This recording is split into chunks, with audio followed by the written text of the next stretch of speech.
Hello and welcome once again to another episode of the Sassy Girl Talk. I am Akofa. I'm Anna. On today's discussion, we are going to look at sexual harassment at the workplace. And you want to know the statistics? It's scary, it is worrying, and it is real. So stay tuned, we'll be right back. So today's show is influenced by the happenings in Ghana this week. We've all heard about sexual harassment at the workplace, especially in the banking industry among females. I have heard a story where one of the banks in Ghana, I told this a couple of weeks ago or a month ago, that the female branch manager gives condoms to the female bankers. Yeah. You know the story. Some of you have heard whispers, rumors. They are true. These things happen. And she goes with this disclaimer. I'm not saying anything. Should you keep it? Should he act funny? Because that account is tied to your income. It's the commission. And you know how difficult Ghana is and has always been. Ama, I do not blame victims of sexual harassment. Neither do I. And look, sexual harassment is not only when sex or intimacy happens. Sometimes there's silly comments about even your earring and how you look and all these things are all forms of harassment. Let's look at the statistics. So sexual harassment, it's been reported that 54 to 81% of women experience it. Yes, women, you and I. We experience this at the workplace. Again, 58 to 72% of women do not report it. I did not report it. And in academia, by Zipia.com, so you can reference, it says that 50% of women or female faculty experience sexual harassment. We are not saying sex or intimacy, we say sexual harassment. Then 20% of non-academic staff also experience sexual harassment of various forms. Then our poor female students, 50% of female students encounter sexual harassment on our campuses across the globe. This is not Ghana statistics, across the globe. Then news.un.org, a very credible one, by the UN, it says that 1 in 5 employed women, that is 23% of women, experience violence and harassment at their workplace. 1 in 5. I mean, these statistics are worrying. Very worrying. Harassment are being talked about. Men tend to think that it's a woman issue. But it's not a woman issue. If you didn't dress this way, if you don't talk this way, if you did not, And the fact that in all our conversation, I always say that I don't like things when they are made about gender. It's not a specific gender issue. It is our issue. So you do not look at it from the angle of it's women that are being raped, or it's women that are being harassed. It's women that are being forced to enter this kind of relationship. And it's a woman thing. It is our thing. Because you have a brother, you have a sister, you have a niece, you have your mother, you have cousins. And there you have it. A lot of us do not report. So it means that these things are happening to your daughters, your wives, to your mothers, to your cousins, your nieces, and they are not reporting.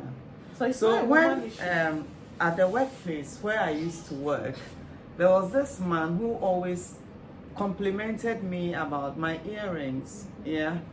And he says, "Oh, don't you?"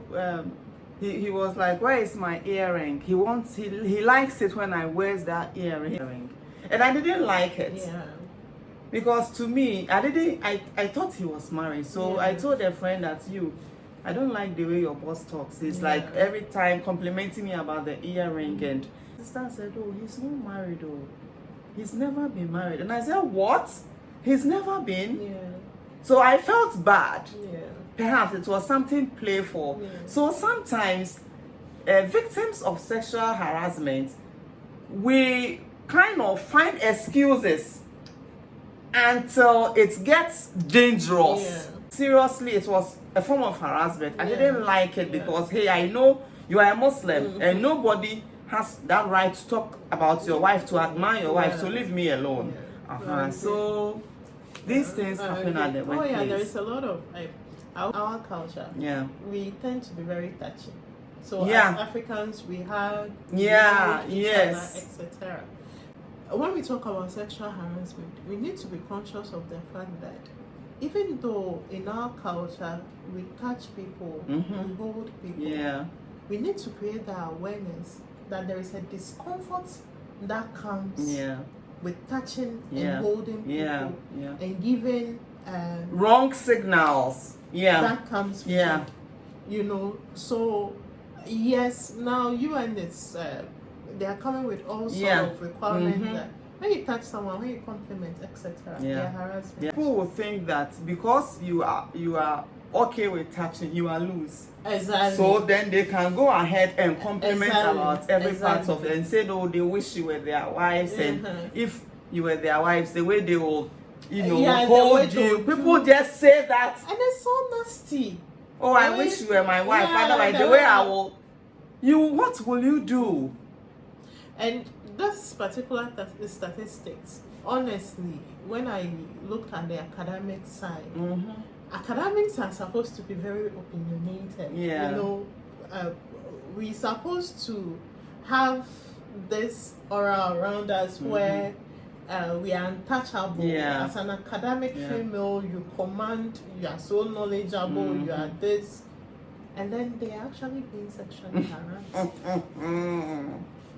It's, I don't know what the publications that are not forthcoming. The promotion that is being delayed. You have worked there longest, you are most experienced. One paper is being delayed. Somebody is not prioritizing. You have applied for promotion and it's like I don't know when the meeting will be, the committee will be composed. I don't know when it's happening. So, and sometimes, when motivation, when you get to a certain point in your life, it is no longer about money but title, and you feel that the younger academics are the people you thought are even there. So what am I waiting for? And sometimes women succumb to these things. So let's go back to the case of the girl. Would you say that she was wrong for making this public? Never. Why? Thumbs up. Her name is Deborah. Yes, thumbs up. You see, I think young women should be bold. Okay, but you know what? Sometimes I felt because the relationship went bad, I didn't read everything.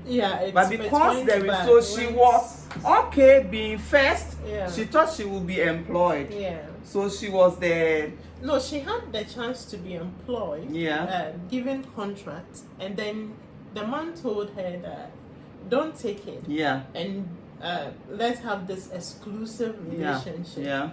Whereby in the exclusivity, because my marriage is bad, I'll end up marrying you. They will never marry you. He will never marry you. Can you repeat that again? He will never. Look at my voice. Listen to my voice. He will never marry you. The statistics show that women are the one who tend to ask for divorce. Not men. So if a man is telling you that he's leaving his wife, it will never happen. So for men, if they can have their cake and eat it too, why should they divorce their wives? So they will not divorce your wife. So that is very clear. But the issue is that she was okay with it because she was getting allowances. Who wouldn't? I would have been okay with it. The 3,000 CDs, I wouldn't work for it. Free money. Because if she's a national service person, who pays national service? No, it's 500 CDs. 500 something. So she's getting like 6 of that. And a car and a free rent. When we were doing our national service, the rent, when we were sharing a bathroom with the landlady and all that. So it was like, take me away from poverty and struggle. And so many girls will fall for that. so many girls will fall for that. And she's younger too, so not smart enough. She thought that, oh, he loves me. He doesn't. He doesn't. They never do. So I think what made her flip was the fact that probably the man found the next victim. And then was leaving, and she thought, so it's never forever. Yeah. So he's now going, and she's like, no, this life that I'm accustomed to. Yeah. So she's making some demands. A house, a car, pay all my rent up. I want my allowance paid up to date, and she's come up. And what does she need a ring for? She wants to marry the man. I think that although she has a point, because in our law school, when you promise someone, I remember from our law that we did, once there is that promise, offer has been accepted, some condition has been legalized. So I think to some extent the man will be asked to give some damages, but I don't think any court in their right sense will ask a man to marry someone that he's obviously not into. And owing to the fact that he's already married, so no court will ask that. Or he offered and she has accepted, so marry me at all costs. No. But maybe some damages might be paid. But I like the fact that she has created the condition for us to talk about sexual harassment at the workplace, because those are things that we don't talk about, but then those are things that actually happen in our society. And I think that it's time for us to talk about it a lot more. Does it happen to men? Yes, it doesn't, because in this day and age there are a lot of single women who are choosing not to get married, women who are older and are leaving their marriages, but they no be firewood. So these banks could take advantage of younger men and say that go to this woman and do what you have to do to get that account.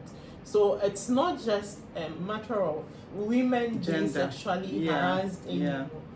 It's now both boys and girls that are both raped, gender that are becoming victims.